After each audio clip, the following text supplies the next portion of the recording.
తిరుచానూరులో అమ్మవారి స్థల వివాదం ఎట్టకేలకు కొలిక్కి వస్తుందా అనుకునే సమయంలో ఆ వివాదం కాస్త అమ్మవారిని బయటకు తీసుకొచ్చి పార్ట్స్ని విడదీసి నదిలో పడేసిన దుర్ఘటనను మనం చూసాము. దీని అసలు ఎలా సంబోధించాలో కూడా నాకు అర్థం కాని పరిస్థితి. దీని వెనుక అసలు ఎవరున్నారు, దేన్ని ఉద్దేశించి ఇలా చేస్తున్నారు అనే విషయాలను మనం తెలుసుకుందాం రాజకీయ విశ్లేషకులు కేఎస్ ప్రసాద్ గారి మాటల్లో. సార్, ఈ తిరుచానూరు వారాహి అమ్మవారి విషయంలో అసలు ఏం జరుగుతుంది సార్? దీన్ని వెనక ఉండి కూడా ఎవరు నడిపిస్తున్నారు సార్? ఒక అమ్మవారి గుడి, ఎంతో ప్రతిష్టాత్మకమైన అమ్మవారు, పార్ట్స్ని విడదీసి నదిలో పడేయటం, రాత్రికి రాత్రి, అది కూడా ఒక స్థల వివాదం, ఇలా అమ్మవారి దాకా వెళ్ళడం, అసలు ఏ కోణంలో చూడాలంటారు? అసలు అమ్మవారిని స్వర్ణముఖి నదిలో పడేయడం, విగ్రహానికి చేతులు విరగ్గొట్టి గుడిని ధ్వంసం చేయడం, ఇవన్నీ ఎప్పుడైనా సరే నాకు ఎందుకో ఈ తెలుగుదేశం గవర్నమెంట్ వచ్చిన తర్వాత ఫస్ట్లోనే ఆ విజయవాడలో 2 గణపతి గుళ్ళు ఎరగొట్టారు. అసలు ఏం చేయాలనుకుంటున్నారో అసలు హిందూ సామాజిక వర్గానికి ఒక ఆయనేమో ఆయన తిరిగిన ఎలక్షన్ క్యాంపెయిన్కి తిరిగిన వాహనం పేరు వారాయి అని పెట్టుకున్నాడు. తర్వాత ఈ కర్రక జెండా బ్యాచ్ గాళ్ళు ఉంటారు, మొత్తం ఎక్కడ పడితే ఆడ ఈ మఠాలు కట్టుకుని. పెద్ద జీరేమో కొండ మీద ఉంటాడు, దేనికి ఉంటాడో ఎవరికి తెలీదు. వీళ్ళు హిందువుల మీద జరుగుతున్న దాష్టికాల మీద నాకు తెలిసి అలా శివానంద స్వామి ఒకరు ఉన్నారు, ఆయన ఒక్కడే పాపం ప్రతిసారి ప్రతిస్పందిస్తూ ఉంటాడు. ఈ మిగిలిన వాళ్ళందరూ ఈ రియల్ ఎస్టేట్లో, మా చిన్న జీరు ఎప్పుడు రియల్ ఎస్టేట్లోనే బిజీగా ఉంటాడు. పెద్ద జీరు అయితే అసలు కొండ మీద జరుగుతున్న అపవిత్ర ఆగమ శాస్త్రానికి విరుద్ధంగా జరుగుతుందానికి కూడా ఈరోజు దాకా ఆయన ప్రతిస్పందన నేను వినలేదు. వీళ్ళు ఈ మఠాలు కట్టుకుని పాము కోళ్ళు వేసుకుని తిరగడం, కర్రక జెండా కట్టుకుని తిరగడం తప్ప ఇలాంటివి జరుగుతున్నప్పుడు ఎందుకు బయటికి రావట్లేదు హిందూ సమాజం చెప్పింది? తర్వాత విశ్వ హిందూ పరిషత్ లాంటి వాళ్ళు ఎందుకు ప్రతిస్పందించరు? ఇదే పవన్ కళ్యాణ్ గారు నాకు తెలిసి ఆయనేమో కాషాయ వస్త్రాలు ధరించి కింద నుంచి పైకి మెట్లు కడిగి ఇన్ని అవస్థలు పడ్డాడు కదా. ఆయన పెట్టుకున్న వాహనానికే వారాహి అని పెట్టుకున్నప్పుడు ఈ వారాహి అమ్మవారికి జరిగిన ఈ దాష్టికానికి ప్రతిస్పందన ఏంది అట్లీస్ట్? అది కూడా తిరుచానూరు అమ్మవారు, పద్మావతి అమ్మవారి టెంపుల్ సన్నిధిలో స్వర్ణముఖి నదిలో పడేస్తే అసలు గుళ్ళు ధ్వంసం చేయటమా? మన కల్చర్ అవి, మన కల్చర్కి ప్రతిబింబాలు అవి. భగవంతుని మనం ఆరాధిస్తున్న దానికి ఆ వారాహి అమ్మవారి యొక్క పవిత్రత, ఆవిడ యొక్క డెన్సిటీ అందరికీ తెలిసిన దగ్గర ఏంది ఇది? సంవత్సరాల తరబడి ఉన్న గుళ్ళని గోపురాలని తగలబెట్టుకొని మనం ఏం చేస్తాం? సరే, అసలు ఈ మొత్తం వ్యవహారం వెనుక టీడీపీ నేత కిషోర్ రెడ్డి గారే ఉన్నారు అని చెప్పని అంటున్నారు. టీడీపీ నేత ఉండండి, లేకపోతే వైఎస్ఆర్సీపీ నేత ఉండండి, లేకపోతే జనతా పార్టీ కూడా ఉండండి, లేకపోతే కాంగ్రెస్ కూడా ఉండండి, హిందూ మనోభావాలకు గాయం చెందినప్పుడు విశ్వ హిందూ పరిషత్ లాంటి వాళ్ళు మనకెందుకు ప్రతిస్పందించరారు?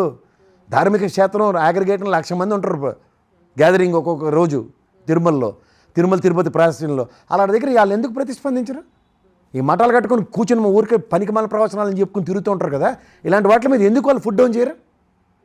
మన గుడి మీద జరిగిన దగ్గర హిందువులుగా సమైక్యతని చాటి చెప్పడానికి ఇలాంటి దగ్గరికి ఎందుకు రావట్లేదు వాళ్ళు?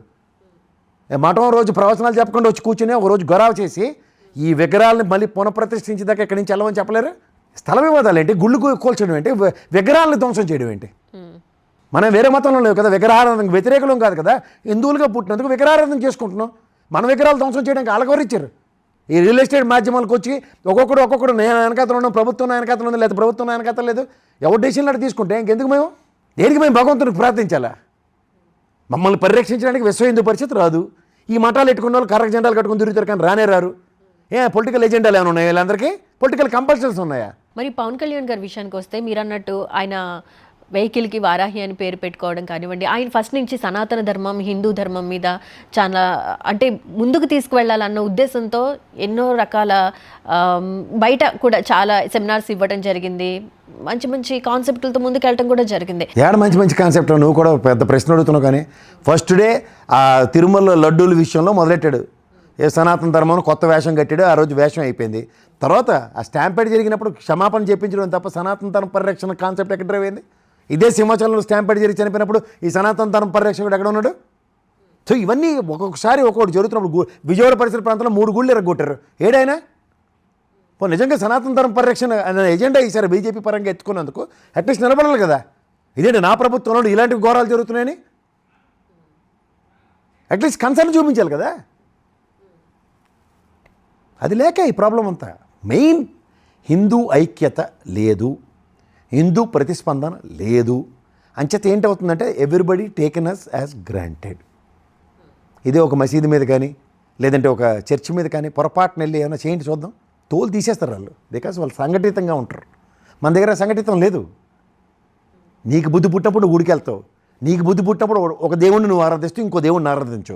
మా గవర్నర్ నరసింహన్లాగా ఓన్లీ విష్ణు క్షేత్రాలన్నిటికీ పోతాడు, శైవ క్షేత్రాలకు వెళ్ళడు. వీళ్ళే గీతలు గీసుకుని కూర్చుని ఉంటారు. అంటే ఈ ఇష్యూ మీద పవన్ కళ్యాణ్ గారు సైలెంట్గా ఉన్నారని అనుకుంటున్నారా మీరు? ఇప్పుడు సైలెంట్లో ఉన్నాడు. ఏం చేస్తున్నాడు ఆయన? ఏమైనా ఉంటే ప్రతిస్పందన అనేది చూపించు. అది ఇరగొట్టి 4 రోజులు అవుతుంది. 4 రోజులు బట్టి ఆయన రియాక్షన్ ఏది? ఏం చేయాలంటారు? ప్రతిస్పందించాలి. ఆ గుడి దగ్గరికి వెళ్ళి గరావ చేసి ఎవరు చేశారో బాధ్యుల్ని, అక్కడ కలెక్టర్ గారు, అక్కడ గౌరవ ఎస్పీ గారు, గౌరవ మున్సిపల్ చైర్మన్, వీళ్ళందరూ వాళ్ళ ప్రభుత్వమే కదా. ఎంతసేపు పట్టుకుంటారు వాళ్ళని? వాళ్ళు ఏమైనా పెద్ద తీసిమార్కంలా వాళ్ళు పట్టుకోలేరా? పట్టుకుని ప్రభుత్వ పరంగా శిక్షించి వాళ్ళతోనే పెనాల్టీ క్లాస్ కింద గుడిని పునర్నిర్మించే కార్యక్రమానికి తెరలేపారా? ఇది ప్రభుత్వ బాధ్యత. ఎక్కడ అసలు గుళ్ళ మీద, గుడికి సంబంధించిన స్థలాల మీద ఈ రకమైన దాడులు జరుగుతుంటే మౌనంగా ఎందుకు వహిస్తున్నారు? అందరూ మౌనంగానే ఉంటున్నారమ్మా. నేను చెప్తుంది అదే. ధార్మిక క్షేత్రాలు, ఉదాహరణకి ముస్లింలు ఆరాధించే, నమాజులు చదువుకునే ముస్లిం మందిరాలు అంటాను నేను. ఖచ్చితంగా వాళ్ళ దాని ఏమంటారు మసీదులు కానీ, అలాగే చర్చిల్లో వాళ్ళ ప్రార్థనా స్థలాల్లో కానీ అసలు ఎందుకు ఎవరిస్తారు ఈ డిస్క్రిప్షన్స్? ఎవడు దేవుడు వాడు? లౌకిక దేశం ఇది. దేవుళ్ళని ఖచ్చితంగా ఆరాధించుకుంటారు. వాళ్ళ టైములు వాళ్ళు స్పెసిఫిక్గా వాళ్ళు ఏం చేయాలో వాళ్ళ నియమాలు ఉంది. మనకే నియమాలు లేదు. అందుకనే everybody takes us as granted. మనలో ఐక్యత లేదు. అంచేత ఏంటంటే ఇలాంటి ఖచ్చితంగా ఇలాంటి దాష్టికలు జరుగుతూనే ఉంటాయి. మన ఐక్యంగా ప్రతిఘటించడం రాదు మనకి. నాకేంట్లే తిరుచున్నాను రావట్లే. లాస్ట్ టైం వెళ్ళినప్పుడు చూశాను, కానీ ఇప్పుడైతే ఒక గుడి తగ్గింది అనుకునే హ్యాపీగా ఫీల్ అయ్యే వాళ్ళు చాలామంది ఉంటారు.